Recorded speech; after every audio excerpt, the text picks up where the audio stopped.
Hello everyone and welcome to this special podcast in association with Mercedes-Benz. Hey Jack, I've got new ones. You look really grown up. Very smart, Jack. Like your sisters. Can I have that? Jack?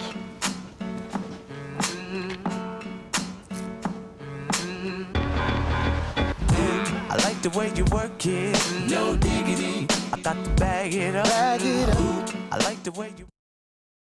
And today we have Darren Cox, who is the architect of the GT Academy Gamer to Racer program and the former head of NISMO, which was Nissan Motorsport. And Darren is here to talk about a number of things and a number of anecdotes I'm sure we'll drop in, people falling out of grandstands and stuff like that. But Darren's here. No, I can't tell that one again. Oh, really? Oh, dear, that'll have to go in the extras. Darren's here mostly to talk about what's been happening in the World Endurance Championship and sports cars recently, because there's been a seismic change, and then another seismic change, and then another seismic change. So Darren's here to kind of deconstruct and demystify what's been going on, because he's effectively, well, he has been an insider. He knows how the FIA works. He knows how the World Endurance Championship works. So he's the man to talk to. And I'm pleased as well that Jack Phillips is here, because Jack is probably among the motorsport team the guy who knows more about sports car racing in the World Endurance Championship than anyone. So welcome to you, Jack. You all right? Yeah. And I shall lean on Jack then for those gaps in my knowledge. I'm going to just take a step back and let you two converse. And we've got Alan. Thanks, Alan, for recording us, as ever. But let's just dive straight in. What is going on with the World Endurance Championship at the moment, the rules and global sports car racing? Well, I think on the surface, if you read the headlines, global sports car racing looks to be in disarray. But actually what it is we're in a cycle of manufacturers changing their investment strategies. And this isn't new. You know, readers of Motorsport magazine would have seen this a number of times. But if you take the global picture for sports car racing, it's very, very healthy. Yeah. If you look at IMSA with the DPI program, if you look at the great job that the SRO with Stefan Rattel is doing on GT3, you look at some of these big new landmark blue ribbon races that are getting a huge amount of support, whether that be Bathurst 12 hours or some of the races in the Middle East. You know, Dubai 24 hours has been going a while now, and there's others popping up here and there. We talked earlier about the Suzuka 10 hours, which is new to the calendar, plus other series like Super GT carries on. So sports car racing generally is very, very in a very, very healthy position, but we're just in that position where big manufacturers at one moment can't spend enough money in a series, and the next minute they're not spending anything. And this boom and bust cycle is something that Le Mans has, had going back a number of years. I guess the issue is no one saw it coming. And they should have done. You know, this is not unusual. This was probably predictable, and they haven't seen it coming and made the right changes at the right time to ensure that there was a smooth transition. Yeah, but. Did we not see it coming? Because the rumours were even 3 years ago that Audi was pulling out, Porsche was likely to follow. Is the blame maybe at the FIA and ACO's door, the fact that they didn't have a plan B, as has been shown recently with the flood of various slightly strange statements coming out, that there was no plan B, there was no backup? Well, I think that's the problem. Since the announcement, there's been a plan B, plan C, plan D, which is what you were mentioning, Nick. And I think that chopping and changing of plans, it doesn't do anyone any benefit, and I'm sure a lot of it is to try and keep Toyota for as long as possible. Part of that was to get Peugeot, which I'm sure we're going to touch on the statements that were made at that point about Peugeot looking like they're not going to come back to Le Mans. But actually, if you peel this off the surface, you've got a plan. There was a plan there, which was they knew that they needed more privateers, and they put a privateer plan in place, and there are privateers out there, including Ginetta, that will be running LMP1 cars next year. Now, is that what the fans want? Is that what the series needs? That's a completely different question, but there is a replacement for those big budget LMP1 projects that are in the plan and in the hopper. I think that is an important question, though, isn't it? How important is or are the manufacturers to the LMP1 class in particular? Can the LMP1 class have its full glory with Ginettas and not Porsche? the problem is the rules. You know, we all love an underdog, don't we? And you know, one of my favourite Le Mans campaigns was, if you actually go back, Audi was racing itself. And the privateers had half a shot. You know, if Audi had problems, the privateers were there, or they certainly could get on the podium if one of the Audis fell over. And I remember, you know, Roll Centre Racing, Martin Short. You know, that fantastic story. They should have been on the podium. Shoulda, woulda, coulda, of course. But you know, that was the brilliant underdog story against Audi, and there was no one else. It was Audi. So you know, this isn't new. We've just had a very, very high peak. That at one point there was 4 manufacturers in LMP1, and now there might be 1 or none. So it's all about just smoothing that curve out, and that's not something that's happened before. But to answer your question, something else will have to happen. On its own, having a Dallara badged as a Russian Banks car versus a Ginetta is not going to fire everyone up as much as, you know, Porsche versus Audi versus Toyota. Yeah. Also, an LMP2 beating a Ginetta doesn't have the same story, the same fairy tale as Pescarolo beating Audi. That's a problem as well for the ACO, because in twofold really, because that's not a story, and also the LMP2s are 800,000. That's the engine for the Ginetta, and then you've got 1.2 million or so to pay out for the car. So why would you do the privateers? The balance isn't there yet, I don't think. And there should have been a balance. I think, you know, there was an opportunity to balance out the privateers 3 years ago. You know, the privateers could not get anywhere near the manufacturers. Even if you had the best privateer with a massive budget, the rules were written in a way that you were always going to be 20 laps down at the end of Le Mans. Now, you know, it would be great if you had manufacturers there to go toe-to-toe with the privateers. That hasn't happened, so then we haven't got these hero privateers coming up that then become the heroes themselves that then can be taken on by the new challengers. So we haven't got a story curve. You lost some good independent LMP1 teams, you know, that have gone down to LMP2, for example, as Rebellion have, and then you've got to feed the funnel again. So, you know, I know there's a lot of questions. Well, do we really want this new LMP1? Should we not just have LMP2 as a top class? But it's the same difference. It's basically certainly spec engines, which I think is also a problem. We can go back to that if you want. And you know, 4 chassis that no one really cares about in terms of brands and liveries. And to a certain extent, drivers that no one cares about, because you know, those drivers that, you know, became the stars of Le Mans, whether it be your Buemis or your Hartleys or Webbers, you know, they're not going to be there anymore unless something dramatic happens. You know, that talent pool is going to move into different championships, and we hear about Hartley going to IndyCar and others moving to other championships. So yeah, there's not the heroes, whether they be the brands or the people, at the top of the class. I'll be quite binary about it because my level of knowledge isn't the same as yours. So I was at Donington on Tuesday for a kind of a private track day, and I think I saw 4 or 5 956, 962s. Has there ever been an opportunity for the rule makers to force manufacturers to build and sell chassis to other teams? And would that have de-risked the scenario that we've got now? Why won't Porsche sell? Why didn't Audi sell their cars when they pulled out the championship? Why won't Porsche build customer LMP1 cars when they have one of the world's greatest customer sports car programs in the world? From your inside knowledge, why not? I read an article the other day that said that the Porsche LMP1 was probably the most complex racing car ever produced. Yeah. If you think about current day Formula 1 cars, everyone's moaning that they're too complicated with the various hybrid systems on them, but then add 4-wheel drive and electric motors on top of that. It's got to run for 24 hours, and you've got a Porsche LMP1 car. You know, that thing was massively complicated. You know, the Porsche factory with hundreds of millions of dollars couldn't get it to the end of the race all the time. So how could the guy who's, you know, and you look back at these stories of the 962s and whatever, it was a band of weekend warriors with a few pros in there, but they could still run those cars because they were reliable and they were relatively simple. Then go back, try and think about running a diesel Audi and all the complications within that. So I just think that the cars are too complex for the privateers to run. I mean, this is a class when people stopped using in LMP2 turbo engines because that was too difficult in terms of heat rejection and everything else. So everyone wanted a big lump V8 in the back. So then try and run something as complicated as a Porsche. So I think times have moved on. I don't think that there was ever a chance of that happening. There was rumblings when Audi pulled out, but that would have been a pseudo Audi program, as we've seen in the past with Champion and others. So I think that wasn't a route that was ever open to anybody. Yeah. At Spa, in the 6 hours, there was a support race for the Endurance Legends.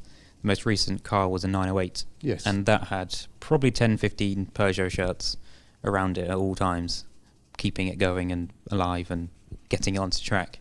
But then there was a car that was an R8, which is maybe 8 years older. That was just a man on a laptop plugging into an IBM Windows 95 laptop. And then there was Martin Short with him and his mates running that Dallara to circle the story. Yeah. Another question, it's kind of around how we seem to have on the road car side cars that have got close to being prototype level racing cars, and yet there's never been a point where the rule makers have looked at LaFerraris, Koenigseggs, Paganis, Bugatti, Chirons and Veyrons and thought, well, maybe that's the future of our championship. And I know that, say, for instance, the McLaren P1, the structure, the monocell or monocage, whatever it is actually homologated for racing, but it's never raced.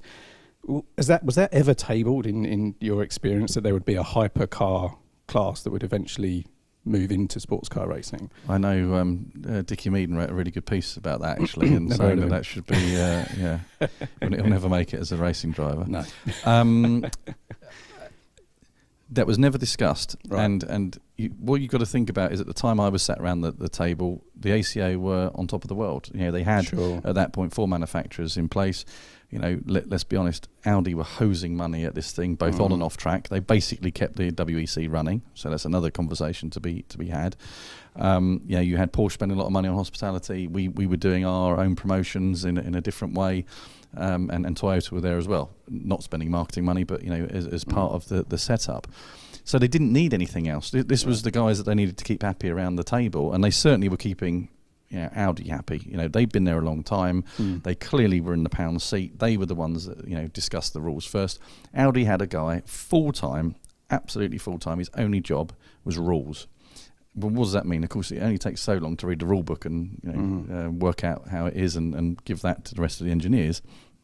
He was thinking about, what's the rules for next year? How are we going to change it? What's the rules for 5 years? What's the rules for 10 years? Let's have lunch with the ACO in Paris and discuss that. That was his one job. And of course, that resource for a small body like the ACO is fantastic. They can lean on those sort of guys. So, but at that time, no, there was never any conversation. And I've heard it being said that, well, why don't we have the GT class, GTE as the top class at Le Mans? That would be seen as a massive retrograde step. What would you then do with the LMP2 cars, for example? You then restrict them down to be slower than GT and let GT off the leash. The guys that have been at Le Mans are expecting a car to come past them at 300 and something clicks, and then suddenly everything's slowed down. We would certainly feel that. So that wasn't discussed, and I honestly think that prototypes, for as long as we can, should be part of the mix of Le Mans. It's always been so. But GTs need to have their own place and need to have the focus of the ACO in certain other areas. So, for example, something that was discussed when I was there, and an idea I had that's been sort of changed a little bit, which is, why not have a GTE race on the Saturday specifically for them and with championship points? Fantastic. Why not? Gives them something that they can talk about. They're not just being overtaken by privateer-driven LMP2 cars. And you'd have 60 of them. Or 70 of them, as watching VLNs at the Nürburgring and seeing so many of these cars, or at Bathurst, that would be a hell of a spectacle. So, a quick question back to your time at Nissan and NISMO. Did you see the stability? Well, you obviously saw the stability in the championship when you decided to commit to it, or was there still any doubt over the long-term future? I mean, when you went in with Nissan, you went in. Yeah. It was this could be a long conversation. Well, couldn't it? No, and it's fine. And Yeah, of course, we thought it was there was long-term stability there. You know, our assumption would be that VW Group would continue to support it. There was always this: would both brands be there in the long term? But I think that was very quickly confirmed to us that would be the case, that they would support it. So yeah, we thought there was long-term stability, and there was an article I wrote, and I can't remember if it was for this current amazing magazine or the rubbish one I used to write for, about the fact that, you know, one decision could have such a big impact, i.e. people deciding that they were going to allegedly cheat the emissions. If you actually just look back at what's happened to Le Mans, that decision has had a massive knock-on effect, and also basically cemented Formula E as the place to be for manufacturers. So it's that law of unintended consequences that happens. And so who knew that would have happened? If that decision wouldn't have been taken by a group of people, everyone, you know, there wasn't one rogue engineer, was it? No. Then we wouldn't be having this conversation. I'm sure at least one of the two brands would still be racing long term at Le Mans, if not both of them. So we couldn't see that coming, obviously. So we thought it was secure. But what we did, and you know, there's a whole conversation and probably a book in it somewhere about what we did. But we knew we couldn't come in and build an Audi copy or a Porsche copy. We had to do something different because they were spending, in effect, too much money on this championship. You know, we couldn't derive the marketing benefit out of it by spending 350 million. There was no way that the championship would allow you to get a multiple of 350 million. You might as well go and spend it on the Champions League. Guess what's happened? Nissan are now spending money on the Champions League because they can work out, if I spend £1 here, I'll get £3 back in terms of value. That's not the case in WEC. So we went a different route. This is what we think we can get in terms of value. This is our budget. What can we do? Well, to take these guys on, we're going to have to do something completely different, and that's what we did. So yeah, that's why we ended up with a front-engined LMP1 car. How much potential was in that car? What did you see that maybe the rest of us didn't? You're now unwinding months and months of psychiatric treatment, Nick. Oh dear. But, no, nurse. Well, you know, in the biggest mistake, again, you talk about law of unintended consequences. A bloke called Andy Palmer left Nissan and went to Aston Martin. I don't know what's happened since he's gone there. But they've done all right. So it was his project. The LMP1 project was one of many projects that he was involved in, and therefore the air cover for the people that were running that project, i.e. me and Ben Bowlby, was gone. So we then went back to what I would state is a normal big company corporate structure. You know, there wasn't the air cover that you get from an enthusiastic, knowledgeable executive figurehead, at the top, which we've seen that the change that Andy's made at Aston, quieter but still the same. Carlos Tavares, who also moved from the Renault Nissan group over to Peugeot Citroën, completely changed that business round. So if you've got someone like that, you know, you can have the air cover and you can progress with seemingly crazy stuff like that. Obviously, we didn't jump into it with our eyes closed. There were simulations done. The simulations were positive, but let's forget that, because engineers can make stuff up and tweak a number here and, you know, change the tyre model, and suddenly you've got a Porsche beating car for a few million quid. Just before Le Mans, I mean, our mistake was, I guess, because Andy had gone, we had to get the car on track. Right. There was no way if he was still there, maybe we could have delayed it a year. But the biggest mistake, I guess, was continuing with the hybrid system we had. We should have had a fallback place. So in the end, we ended up with a front-wheel drive car. We would have been better off, cutting our losses early and either deciding not to run with the hybrid a lot earlier, or trying to find an electric equivalent. Or delaying a year.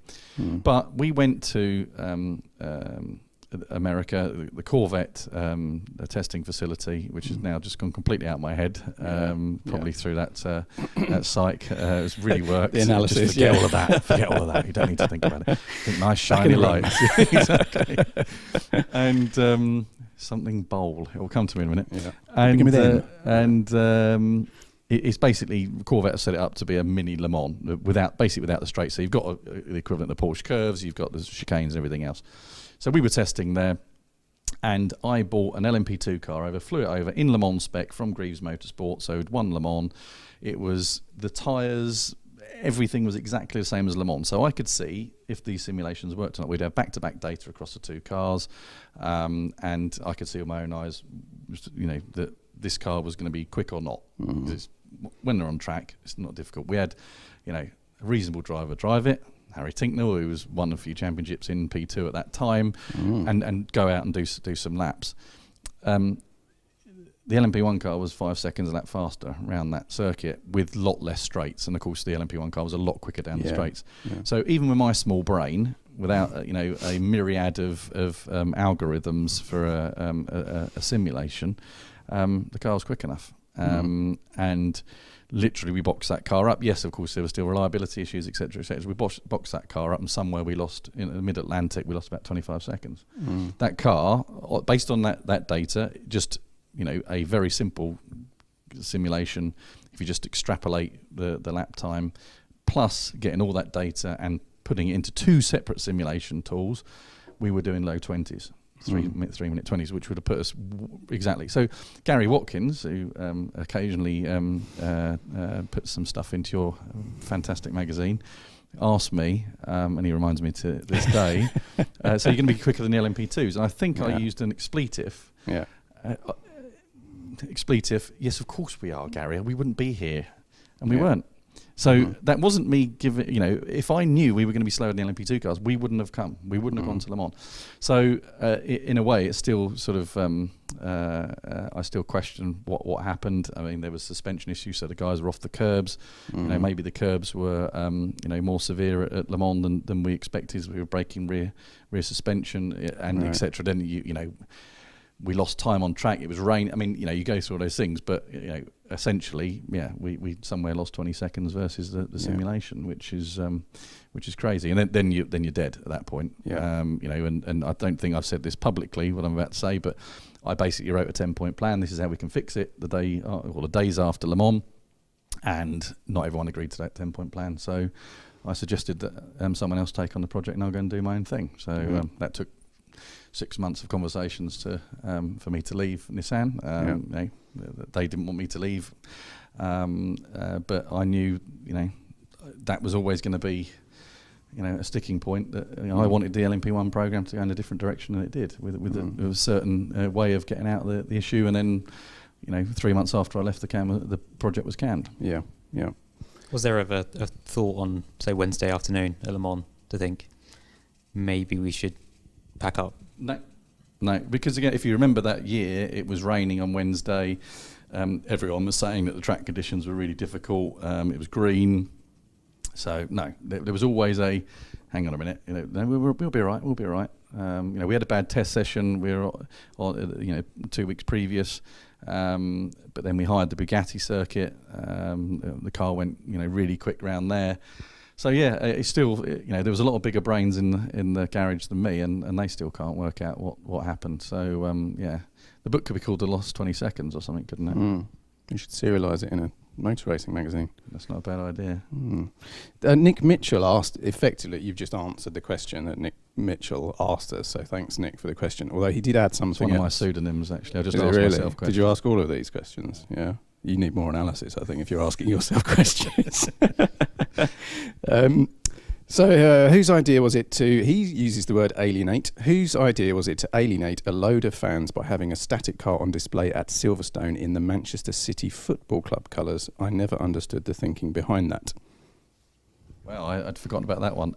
We were supposed to be at the WC round at Silverstone, and actually it was the complete opposite idea. The idea was, we can't be there in reality, so we will take one of our spare cars, show car, which we built, I think, 3 show cars, which was quite a commitment at that point, and proved also we weren't just in it for 1 year. This was supposed to be a long-term program, and if anyone that was at Silverstone remembers, we opened the garages. I mean, we got a huge amount of praise, actually, from a lot of fans for doing that. We couldn't be there. Massive apologies. Sorry, fans, but come and see us in the garage and sit. We had kids sitting in the cars, people taking pictures of the people in the cars, really trying to be open. Maybe it was the Man City thing, but at the time, Nissan were corporate partners of Man City, and we did some promotion around it. And in my experience, if you co-promote two sports or two things together, you get fans from both of those things that work together. So the idea was maybe Man City fans would come and sort of be interested in Le Mans. Yeah. I'm all about trying to get more fans into our sport, and that was one thought. I guess the red side of Manchester or maybe even London, where United fans might be, didn't appreciate the City colours on the car. Sure. I think marketing was the big success of Nissan. I thought that whole program it put Le Mans into the eyes of a very different demographic. But is there a case that maybe it went too loud too soon, that it may have been better off sliding in under the radar with this? Wow, look at this. Jack should do this more often. He's done, the whole chat show hosting. give me a little bit of praise and then kick me in the balls. It's good cop, bad cop in one. Yeah. Yeah. It was a great question. As I believe the Americans say, great question, Jack. Buying time. Yeah. Twice. And I was going to say, when you gave the positive bit at the beginning, I was going to say, actually, so even someone from the ACO said that you're doing too much marketing, which I would think that a promoter and someone that's in the sport would want more and more promotion. And I think the summary at the beginning was absolutely spot on. We went out to get a different demographic.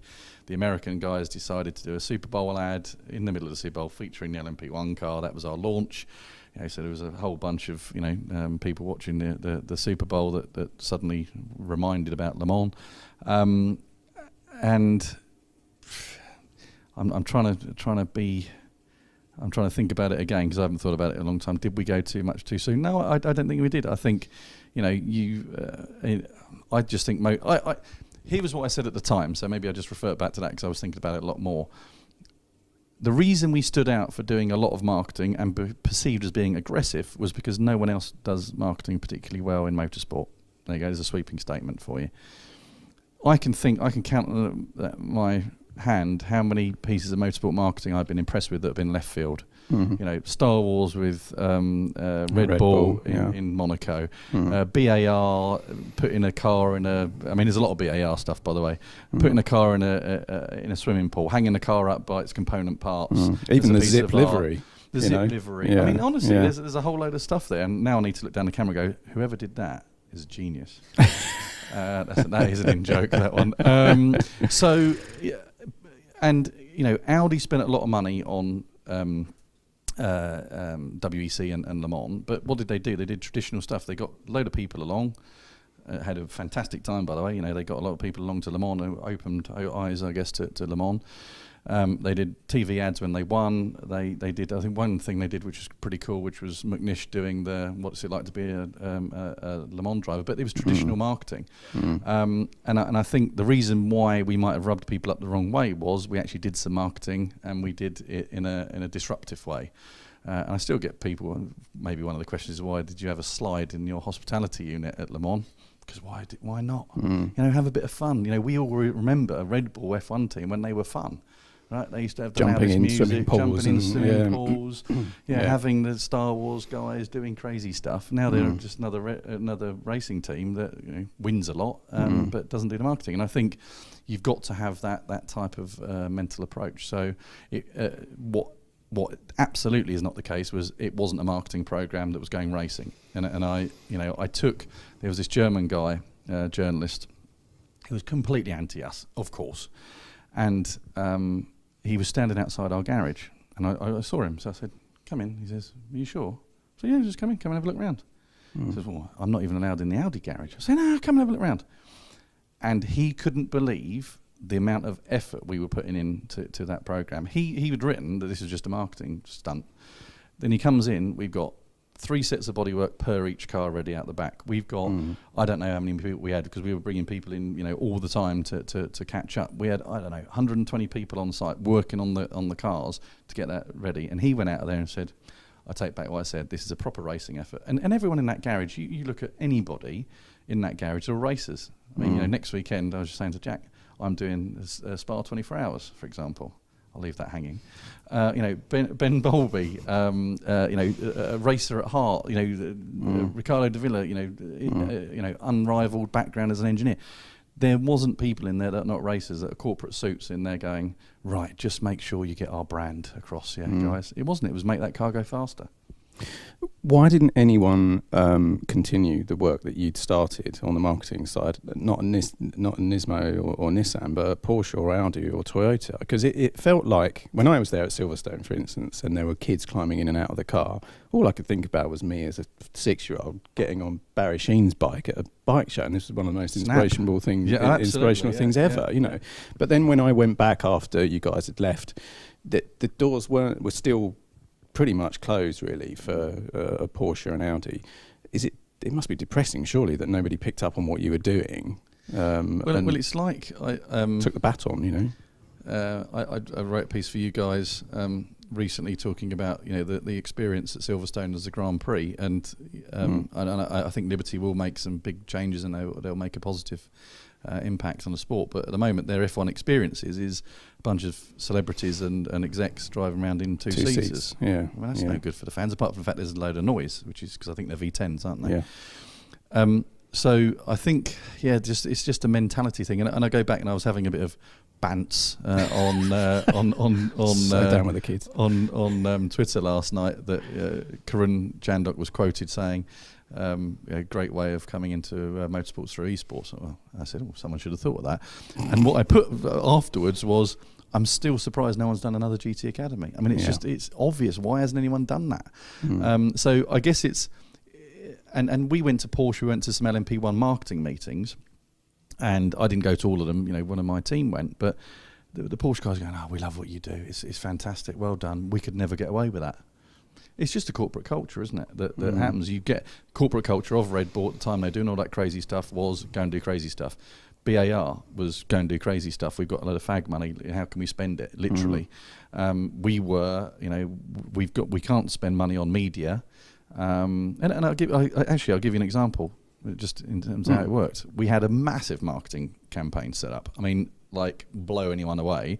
And at the last minute, it was cut. And my boss said, which of course then wasn't Andy, you can spend the money you bring in. So all we could spend was the sponsor money. So that wasn't Nissan money spent on the marketing. All the Nissan money went on the car. Now the Super Bowl ad, that was different. That was an advertising budget from America. Yeah. But all the money that was in our hands on that project, that was Nissan's money, went on making the car go faster. Yeah. So, but I to answer your question, I think it's...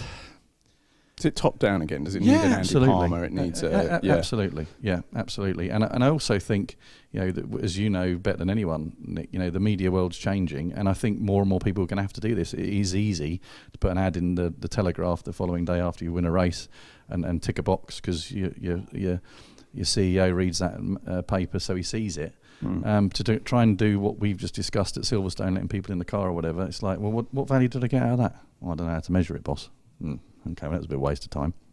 So there is that mentality, and it's fear of failure as well, isn't it? You to do this sort of stuff, you've got to try it. But it's not just the teams, it's not just the manufacturers, it's also some of the events as well, as we talked about. I think a massive missed opportunity. I was speaking to someone about rallycross this morning.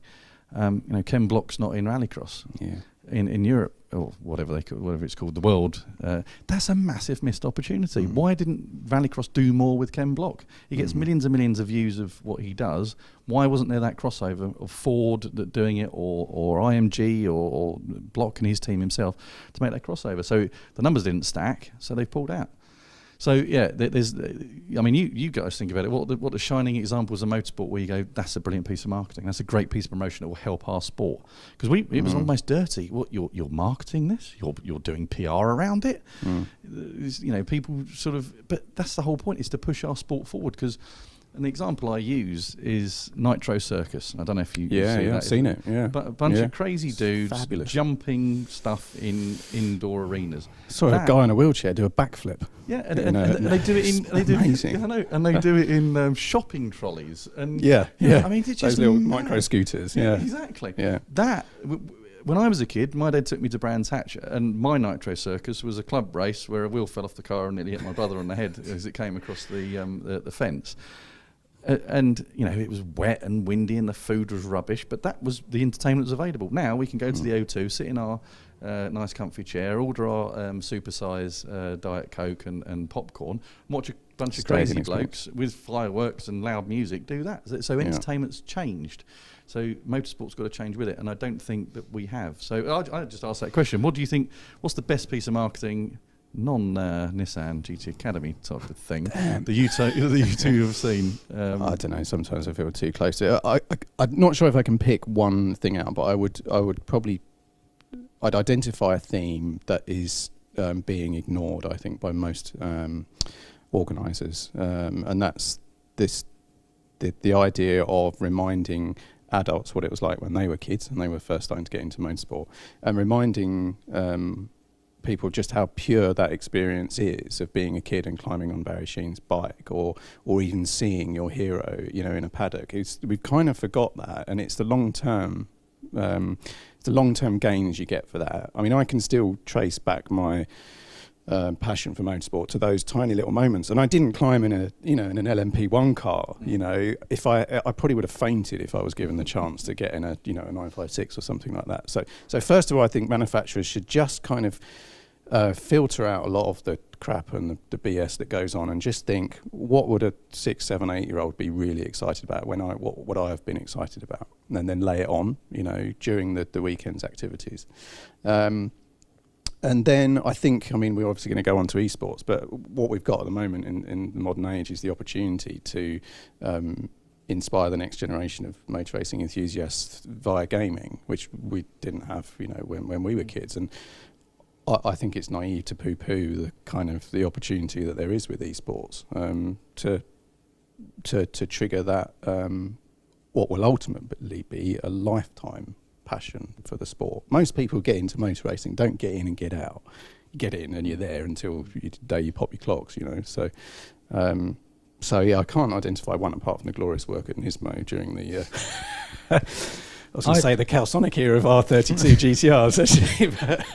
No, I do admire the work you did then. But Jack, you're 50 years younger than I am. So I remember my first race event I went to. I sat in a Mini 7, I think, Mini Melia, and that was incredible. And I was sort of 5 years old, and that's just a little Mini. And I remember there was a pink car with yellow spots, which obviously as a 6-year-old, that's Mr. Blobby. So my lord. A club race assessment. I need to send you a picture of my dad's rallycross car, which was a Mini. Really? And the colour scheme on it. There we are. May have been the same. But then it was yellow with black spots. I actually think Red Bull is actually doing quite a good job with Max Verstappen and Daniel Ricciardo. Yeah, no, that's right fair now, point. because that is fair point. They are making them what they are, which is a normal 20-something having the time of their lives, racing caravans behind an Aston Martin. That puts us into their shoes. It puts us. You're absolutely right. And it's not false. Yeah. That's no, it's not. They are both having a laugh. They're fortunate in that they've got two guys who you can effectively go, we know you're not going to make some massive corporate, disaster statement. So take a funny selfie of Max on a plane fast asleep, or tow a caravan and crash it, kind of thing. So they're fortunate. Can you imagine any other F1? Is there any other driver in F1 that you could trust to be themselves? Well, that's another long question. They're the only two that maybe currently have the persona to do it. Everyone else is so driven to succeed, whereas they can do both. They're probably the two best prospects on the grid to be world champion. It hasn't been yet. So is there something there? While we've been talking, I thought of another one that's a great example, and I can't believe it's not been copied, which is the approach that Lord March takes to Goodwood generally. Whether you talk marketing, you talk the event itself, the way he monetizes it, the way he's expanded it to manufacturers now have to be involved. They've now got to, it's basically the British Motor Show now. So that's another example, but it's a bit too premium. It's not what we're talking about, which is the access points for people. But one of my great memories recently is just standing behind a Lotus 25 behind the exhausts and it starting up and smelling the exhaust. So it's that closeness, isn't it? And that's the problem with F1, isn't it? It's always been about the exclusivity, which puts the barriers in between the fans and the action. Yeah, Right, okay, we're going to get onto a couple more questions. And From me? Yeah, from you. You've got multiple personalities here, Darren. That's a real problem. Stephen Gate, given NISMO in Japan could build a Super GT GTR that could lap Fuji in just 5 seconds slower than a P1 that has better aerodynamics and hybrid power, wouldn't it have been better to utilise their experience with front-engine cars and get them to design the GTR LM Nismo? P.S. This is not Nissan bashing, as I was a huge fan of the car. I was about to say I recognise the name, so appreciate the. It's not me. Appreciate the point. I mean, that's a long question. Lots of different rules, and of course, NISMO were fully involved. We had. And the comments about marketing being good, everything behind the garage was down to me. So including driver signing. So I'm happy that someone like Harry has continued his career and he'll have a long career. He was a great, not a find. We didn't find him. We identified him doing a great job previously and signed him. And so I think the driver lineup, with one or two exceptions, pound for pound was the best. The marketing was great. The PR was great. Blah blah blah blah blah. We had 5 people on the engineering committee or the racing committee of which I was one. That's your problem straight away. It was a committee, and that's just the Japanese way of doing things. And if you look at the success that those guys have had in Japan, and it's phenomenal, by the way. We were talking earlier. They might be winning their 4th championship in 5 years, but that is built on years and years and years and years and years of doing the same thing. It's the quote from that I heard the other day from Warren Buffett talking about compounding. It's just about just keep doing the same thing and you get better and better at it, and in the end all that effort adds up. This wasn't like that. This was, we have to get in quick. There's a window here in terms of the rules. Let's get in and do it quickly. So the knowledge was utilised, but to copy that car wasn't necessarily the right way of doing it. So I need a lot longer to answer that question. But fair point. Yeah. Okay. Do you want to jump in? No, I was just going to say about the attraction of WEC for manufacturers like it appealed to Nissan. Who or why would let's be honest, it didn't. Manufacturer? It absolutely didn't. It's nothing to do with WEC. It's Le Mans. You get 80% of the value of your investment for 2 weeks at Le Mans. The rest of the championship is almost irrelevant in terms of value, and you can see different people take different approaches to it in terms of the effort. Some of them just use the rest of the championship as a test. Which bodywork you're going to use at Silverstone or Spa, you almost try and think that you want to just get ready for Le Mans. So just from a value point of view, unless you look like you're going to win the championship and then you say, it's the most important thing ever, I think that the issue is that the championship's built potentially in the wrong way, in the fact that first of all, it's cookie cutter. So endurance racing has always been about individual character of the races. Whether it be Sebring or whether it be Nürburgring 24 Hours or any of the big races, they've had their own character. What the ACO tried to do was copy the F1 model from 20 years ago, when every race had to be exactly the same, to the same length, to the same process, to the same format. What works in Mexico isn't necessarily from a sports car race isn't necessarily going to be the same that works in Japan. There's a massive heritage of sports car racing in Japan, so why not make that race 1,000 kilometres, because that's the length they understand. Go to Sebring and do a 10-hour or 12-hour race, whatever fits there, not having 6-hour races just moving around in terms of character. I mean, that's just a small point, but the point is, those other races are shaky. They just so happen to be kept together because of a championship. So I think that's part of the root cause of the problem of this sudden, ta-da, we've got a Super Series, because actually the WEC struggles to make sense in some respects from a brand point of view, and also from the ACO's commercial point of view as well. Jack, give us an overview of Super Series and yes, please, Jack. Explain exactly what that's about. And to Le Mans 24 Hours. And yes. Give us an overview. Can I just say one good bit of news in that is Silverstone having an August date. Oh yes, that is just genius. I've been saying to Stuart Pringle and the guys up there and the ACO, give Silverstone a date in the summer. And in simple terms, as people are getting on and off the ferries on the way home, here's the Le Mans reunion. It's at Silverstone, free camping. Come along and watch these cars race again. Brilliant. So That's the one positive. Yeah, I've camped at Silverstone for some of those WEC April races. You are mad. Next time, come and stay at my house. It was very cold. But basically, I'm making Le Mans the centerpiece by putting it at the end of the season. And at the beginning in one of them. Yes. I'm literally So confused it's a about where we are. 14-month season, the first one. Originally, it had no Silverstone. And then there was outcry, understandably, because this is basically the WEC's biggest, most fervent fan base is in the UK, and to not come to the UK made no sense. Yeah. But then that, within maybe a month, was changed, Yeah, which they then repealed, said was for... They spun it a little bit, as championships do. Yeah. That's what, by saying that Aston Martin will be delighted, and this is for our UK fans. But basically, the series now starts at Spa, and then going to Le Mans, and then there was a break, no Nürburgring, the couple of flyaways, back to Spa, and then back to Le Mans. Mm-hmm. That was season one.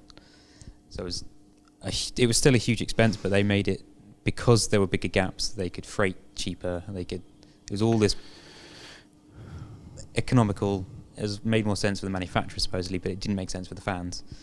So now there's a double header again in August with ELMS, which is always a good event without the weather. So now hopefully it'll be a good event with weather, but probably still wind because it's Silverstone.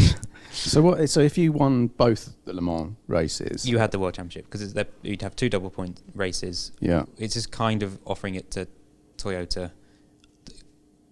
It's a thinly veiled carrot for Toyota. They can finally win Le Mans twice and win the World Championship because they'd have double points. Except they've done very well at not winning Le Mans. Yes, but they would in theory be able to go slower because there are no other manufacturers. Let's go slow to win. Yes. That's kind of malfunction over that. Well, it concept. worked Le Mans used to be like that. It worked in didn't the 80s. That's the way it used to be. Read any of Dan Gurney's pieces about Le Mans, or even Derek Bell to a certain extent at the beginning of where it was about. Anyway, I'm not saying that should They be the had way of doing it these competition, days. Yeah, no, they had competition. Yes, they were going slow as well as everyone else having to go slow to maintain the cars. But but this is an issue, I think, and it will come up, I think, a lot more when the new F1 rules come out as well. The WEC focus very much on the cost cutting, but there's two sides to a balance sheet. Anyone that's worked in a business will tell you it's not just about cost reduction, it's about the value side as well. And sometimes these decisions are taken, as you just mentioned there, without actually thinking about what value it brings or what value is reduced by whatever it is they're doing. And yeah, I mean, who thought not to put Silverstone on the calendar at that point? I mean, it's just, it's a crazy situation. So I'm glad it's back in. But I think that everyone, they haven't got much time, but there should be a step back taken and think about the value to the fans, the value to the brands, as well as just wholly focus on cost cutting. And I guess that cost cutting was just to tempt the manufacturers in. But honestly, the difference between freighting all your kit via a ship or an aircraft is not going to make the difference between you deciding on an LMP1 program or not. A bigger decisions about reducing the hybridization or the amount of testing or whatever it might be, that's going to be more important than saving a few $100,000 here and there on shipping or flying kit around. So they need to look at both sides of the balance sheet, basically. Okay, go on. Well, that cost was aimed also at Peugeot, wasn't it? Who have recently said, well, they haven't said no, but the ACO has basically confirmed that Peugeot won't be coming because they're instead going to rallycross, which is cheap. Obviously, you're putting a road car on a gravel track. Fans see it. It's one of the biggest growing sports around. It makes more sense for Peugeot. But Peugeot didn't actually say they weren't coming to Le Mans, but the ACO jumped and put out a slightly bizarre statement saying Peugeot will not be coming, and we are open to other manufacturers. But who they are, BMW has been rumoured for years. But they've committed to GTE. And the technology's not right. Yeah. So who is coming?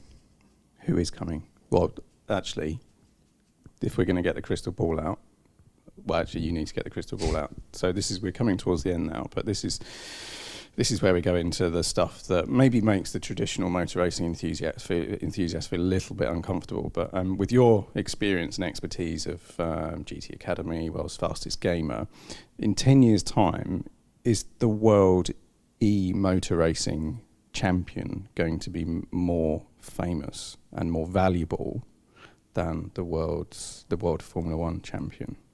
That is a brilliant question I've never thought of, because a minute ago, work here is done. a minute ago, everyone thought that this was complete nonsense, this gaming stuff, and then suddenly it's you have to think about it in a different light in terms of an alternative to the current physical championships. I'll just go back. If anyone wants to read the statement from the ACO on Peugeot, also look at the one when Audi and Porsche pulled out, and you'll see there is some narkiness. We should publish just all three straight, shouldn't we, on the website? Yes. Yeah, and just it'll be publish underneath the the three. podcast. Underneath the podcast. There we go. Underneath the podcast. That's. There was, I guess, 3 years ago. There's a report that states the 50 top sportsmen of the future in terms of commercial earnings, and one Jan Mardenborough was 50th.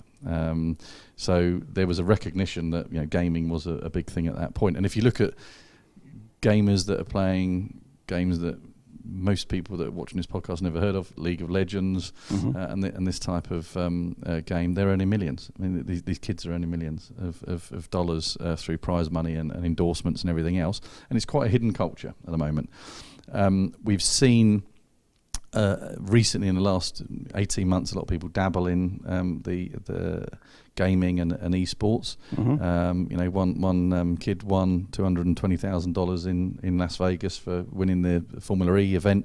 Formula E could have had a leading position in it. They seem to have sort of not walked away from it, but it doesn't seem to be as big a part of their strategy going forward. Now Formula One have jumped in, and the funny thing is, obviously I'm in that space quite heavily, and I've got a team called Esports and Cars, and we've got 22 drivers that are signed to us that are racing all different championships, and we're signing some guys from the F1 game, which wasn't something we were doing because the F1 game's seen as a bit arcadey, and we wanted to sort of be in some of the other spaces.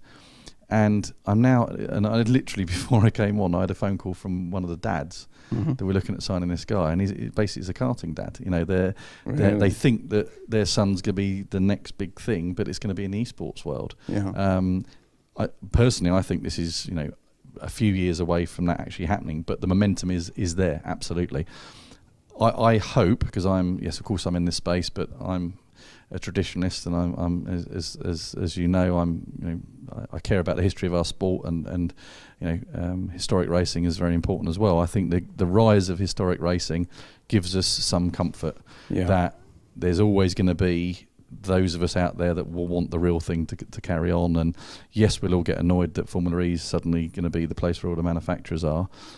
So the industry has to do its job to keep big events like Le Mans and others, really at the forefront of people's minds. Even if there's no manufacturers there, we've got to come up with a solution that keeps Le Mans having 250,000 people there, that people wanting to watch it live on TV, Indy 500 and all these other races. Otherwise, the sport will nosedive and or become fully electric, which I think everyone's very worried about. The answer to your question, I honestly don't know. And even though it would benefit me from a commercial point of view, I hope not. I hope that the way I see esports is very simple. And there's a really great report from America which is talking about, and it's an academic study, it's not a marketing study, which is about the Major League Soccer. And the conclusion of this study, which is all about how fast Major League Soccer has grown as a sport in America, their conclusion is one of the key drivers of that speed of growth was FIFA, the game. And it's kids playing on, it's reverse. You and I, when we were younger, we were thrown a football, we kicked a football, and at some point through buying the jersey, going to a match, watching your mates play, playing for your local team, you ended up playing a game of football on a computer or a console back in the day. The kids are doing it completely opposite. They're finding their sports through gaming. Yeah. So these kids, and this report states that they are playing FIFA. They know who the left back is at West Ham. So there's a kid in Alabama who's playing as the right back for Hull. At the moment on FIFA, and they go backwards. They play the game on the PlayStation or Xbox. They then watch a potentially something on a hacked stream from the Premier League. Yeah. They might then buy the jersey on Amazon, and at some point, after going to a game at the Red Bull, whatever they're called, in America, they might actually kick a ball.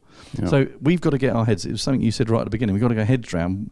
How are kids finding sport? And if we can think that they're finding sport through a multitude of new driving games. I mean, we've got 3 massive new games just come out. Plus, you've got the explosion of mobile games. Real Racing 3 from EA. 380 million people have downloaded that game. There aren't 380 million, motorsport fans around the world. So, despite Bernie's numbers, so we just got to turn our heads around. But for me, I hope that it is in parallel, and the two things aren't compared or one's better than the other. I hope that we can see that the digital world will bring more people into the real world of sport. Whether that means we do another GT Academy that you find drivers there or not, I think it has to happen because kids are racing on simulators, and karting's getting more and more expensive. But for me, it's the other side. It's the fans. I talk to, again, using Dickie Meaden, people get excited about certain cars because they played them in Gran Turismo 1. Why is the Calsonic blue Super GT car that Jan Mardenborough drives so iconic? Because we all drove it in Gran Turismo. Yeah. So we've just got to put our mind in that. It's gone tenfold how important gaming is at that point. But for me, it's just a feeder into the real world. Otherwise, we're all going to be sat in our bedrooms, playing games and never go out and see the Goodwoods and the Le Mans of this world. Yeah. Darren, it's always a pleasure. Thank you very much. We seem to have covered everything from Dan Gurney to Mr. Blobby to Porsche 956s to Manchester City football, eSport. We've really done well, I say, in the last hour or so. Obviously, you're welcome back anytime. It's a pleasure to have you here. Thank you as well, Jack, for filling in those huge gaps in my own knowledge on sports car racing. Hopefully, we've demystified it a little bit for you. And thanks, as ever, to Alan for recording us and making us all sound great. Tune in. There's a number of things happening with the Motorsport magazine brand at the moment. We've launched a new series of YouTube films, How to Drive, which actually features Dickie Meaden slithering and sliding cars around, having fun. I definitely need to watch that. Oh, they're great. Yeah, there's some cool stuff coming up as well. And obviously more podcasts to follow. Thanks for listening to this podcast in association with Mercedes-Benz, and we will see you next time. Hey, Jack. I've got new ones. You look really grown up. Very smart, Jack. That your sisters? Can I have that? Jack?